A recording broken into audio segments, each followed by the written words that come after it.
is just the start of the Big 12 and Power 5 talk to come.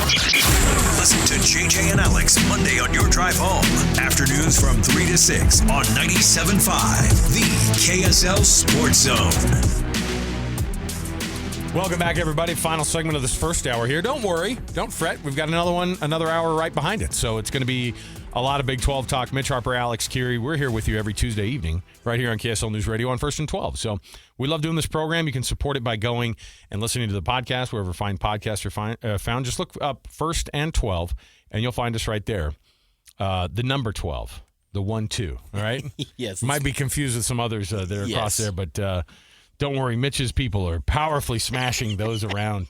We will soon be the only people who are First and 12 across this nation. I will say, though, I'm looking at this schedule for this week, and our First and 12 game of the week, and we're only doing this because I'm forced to pick one. And I'm not it's a bad week. And I'm not going to pick the one that you pick. I think that you generally only have the best game of the week in the Big 12. And teams like BYU are in a bye. Utah here locally is going to Laramie.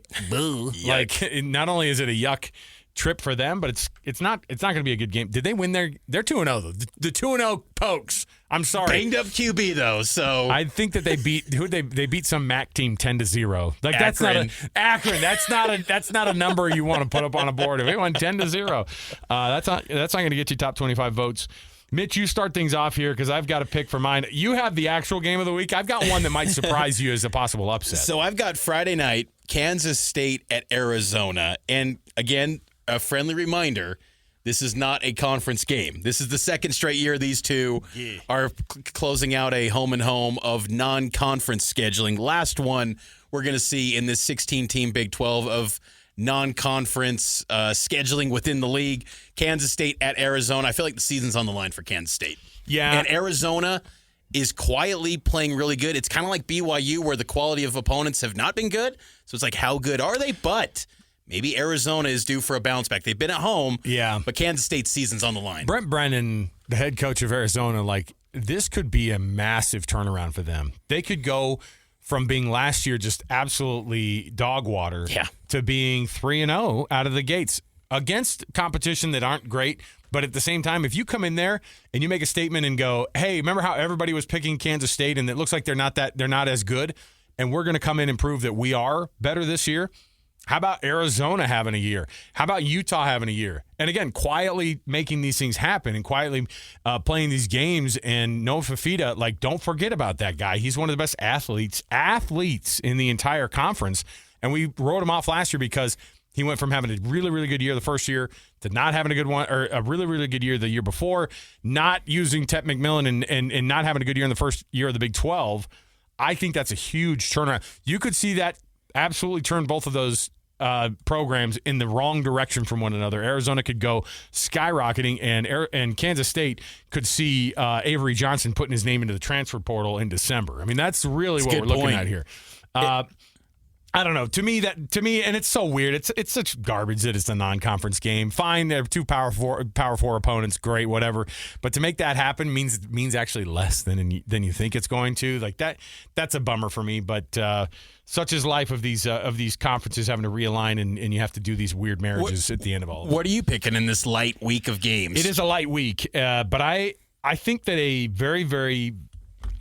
low-key, massively important game on the season for the Big 12 and really for the Big 12 reigning champs, even though it's not a conference game, I think that the Arizona State Sun Devils welcoming in the Texas State Bobcats is a scary game. Texas State scores 50 points a game. They just do it. And people overlook Texas State. Last year, Arizona State went to San Marcos, and that was one of their closer games of the year. And that's a tough team. I think that Texas State could absolutely put Arizona State on their heels before they get into Big 12 play. It's not going to ruin their season, but what it could do is it could show you that Arizona State, missing Cam Scatterbo, that Sam Leavitt might not be the guy that everybody wanted to crown him as one of the best quarterbacks in the league. Maybe not yet. But I think if Arizona State doesn't take care of business against Texas State smells blood in the water. And I know that the opposite is true as well, which is Arizona State is going, oh my goodness, we have to bounce back and prove ourselves. So there's going to be a lot on the line in this game.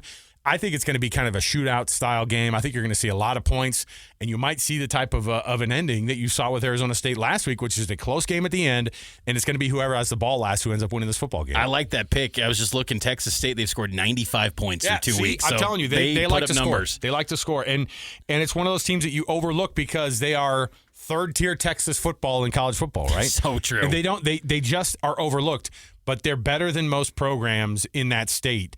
And I'm telling you too, like when you talk about who's good across the Big 12, teams like Texas State go, we will absolutely slay Dragons because we don't care. We have nothing to lose, and we have these crazy offensive guys who've been overlooked, and we're developing them, and they're not doing the transfer portal thing, or they're trying to get into the transfer portal, and this is the way that they do it, beating big teams like this. I forgot this. Texas State last year held Scadaboo to only 62 yards on 24 carries. That's so crazy. They were pretty tough. Arizona State won that game 31-28, but there was no one in the league that could stop Scadaboo. That was early in the season. We didn't know what Arizona State was made of at that point either. Yeah. And Texas State kind of gave them a bit of a scare. They did. And I think That's a good pick. I think they could do the same thing this week. And it's not like I'm just saying that in terms of games that are sneaky better than you might think, Texas State and Arizona State is not an FCS opponent. I like it. Is not a low level FBS opponent. I think Texas State is way better than I think we probably give them credit for. Across the rest of the league, though, good luck having fun with that one because it's kind of wild. Yeah, we'll get to that schedule coming up a little bit later in hour number 2, and we'll take a timeout and get ready for hour number 2 is our Big 12 Power Rankings. We will unveil that next. Here on First and 12 on KSL News Radio.